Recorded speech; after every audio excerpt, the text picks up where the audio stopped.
Multiple times this week, the Republican Party in both the House and the Senate showed us who they really are and what they actually care about. Of course, towards the beginning of this week, we had 20 House Republicans who voted against a bill that would have increased the penalties for human traffickers here in the United States. 20 House Republicans, including Matt Gaetz, who is under investigation for possibly trafficking a human, voted against stiffer penalties for these people. Marjorie Taylor Greene, Lauren Boebert, Paul Gosar, Mo Brooks, Louis Gohmert, the usual suspects were the ones who voted against this. And of course, a lot of these are the same people who go out there every day and accuse Democrats, teachers, drag queens, the entire LGBTQ community of being so-called groomers. And yet, they're the ones voting to protect human traffickers. And then, of course, there was another big one this week when you had Republicans in the Senate effectively kill a piece of legislation that would have expanded health care access for United States veterans exposed to toxins in the line of duty, specifically those exposed to Agent Orange in Vietnam and toxic burn pits in Iraq and Afghanistan.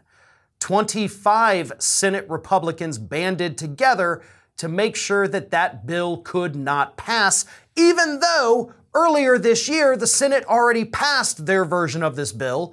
It had then gone to the House made some tweaks, so the Senate had to re-vote on it, and this time Republicans said no because they were upset that Democrats had worked out a deal for their reconciliation bill, so they wanted to take it out on the Democrats by screwing over veterans that had been poisoned while serving our country.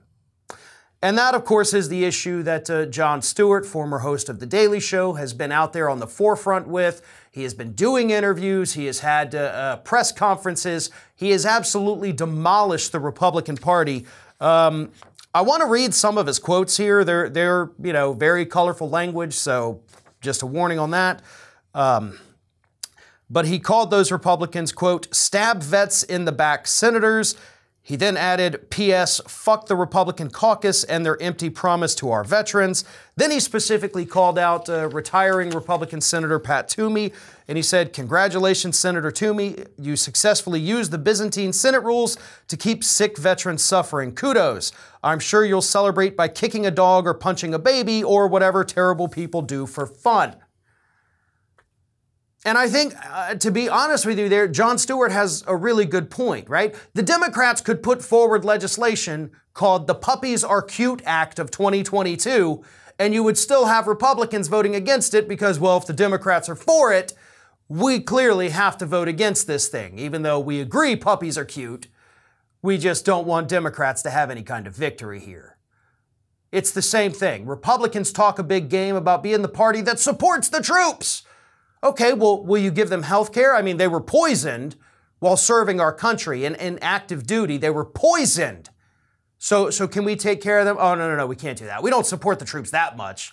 Okay, well, you guys, talk a big game about human trafficking and predators and groomers and all that. So how about we crack down on those people, stiffen those penalties a little bit? Oh, no. We don't want to do that. We don't want to do any of that. We don't want to actually help people. We just want to make the Democratic Party look bad, which, as of, for the last few years really, has been the only purpose of the Republican Party. They don't care about legislating. They don't care about helping people. Their only goal in life is to make sure that the Democrats don't succeed. This is Hattie. Hattie wants to know why you have not subscribed to our channel. You obviously like our videos, so do us a favor and subscribe.